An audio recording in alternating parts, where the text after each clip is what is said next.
ہمارا جو بھی کیریکٹر کردار اور رہن سہن کا جو زندگی کا جو ہمارا طریقہ زندگی ہے اس کو ہمیں اور نظریے سے دیکھتے ہیں، مگر جیسے ہی ہم حج یا کربلا کی زیارت کر کے اپنے یہاں بدل جاتے ہیں تو اب لوگوں کی توقعات ہمارے کردار و افعال کے مطابق بدل جاتی ہیں۔ کبھی آپ نے محسوس کیا کیوں؟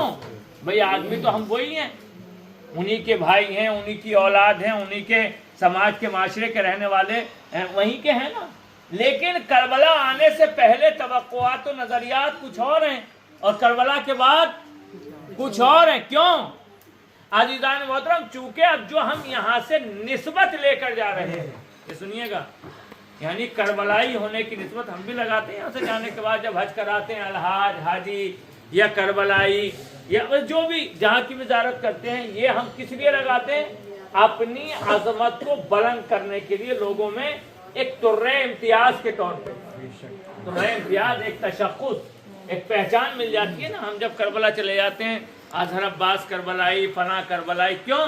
تاکہ لوگ ہمیں پہچان سکیں، یہ ہمارے لیے صاحب اعزاز بنا دیتے ہیں حسین۔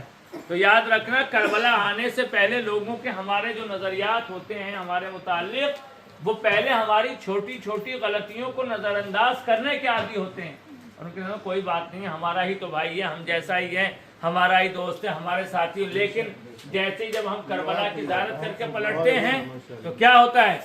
اب ان کا نظریہ وہ نہیں ہوتا جو پہلے والا ہوتا ہے۔ کیوں؟ اس لیے کہ ہم ایک ایسے در سے وابستہ ہو کے جا رہے ہیں جہاں انسان کو عظمت و وقار مل جاتی ہے، جہاں سے جذبہ ایثار اور قربانی مل جاتا ہے، جہاں سے اپنے بھائی اور بہنوں اور اپنے ایمان کے اوپر قربان ہونے کی یہ جگہ ہے نا کربلا۔ صرف ایک نسبت ہی نہیں ہے، بہت ساری عظمتیں عطا کرتی ہیں۔ اور یاد رکھیے گا، ایک مصرع ہمارے یہاں شاعری میں پڑھا جاتا ہے، جن کے رتبے ہیں سوا ان کو سوا مشکل ہے۔ چونکہ اب ہم کربلا سے جانے کے بعد لوگ ہمیں امام حسین علیہ السلام کی نسبت سے دیکھ رہے ہیں تو ہم سے توقعات بھی وہ ہو جاتی ہیں۔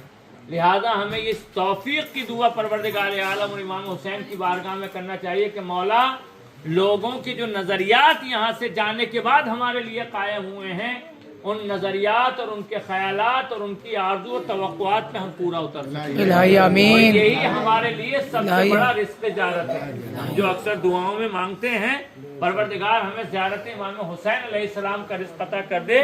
یہ رزق کوئی کھانے پینے کی چیز نہیں ہے، یہ وہ توفیق الہی اور اطاعت الہی سے ہم یہاں سے سرشار ہو کر جائیں تو لوگ یہ کہیں کہ کربلا سے جانے والے سے پہلے کچھ اور تھا، کربلا سے آنے کے بعد کچھ اور۔ توجہ رکھیے گا۔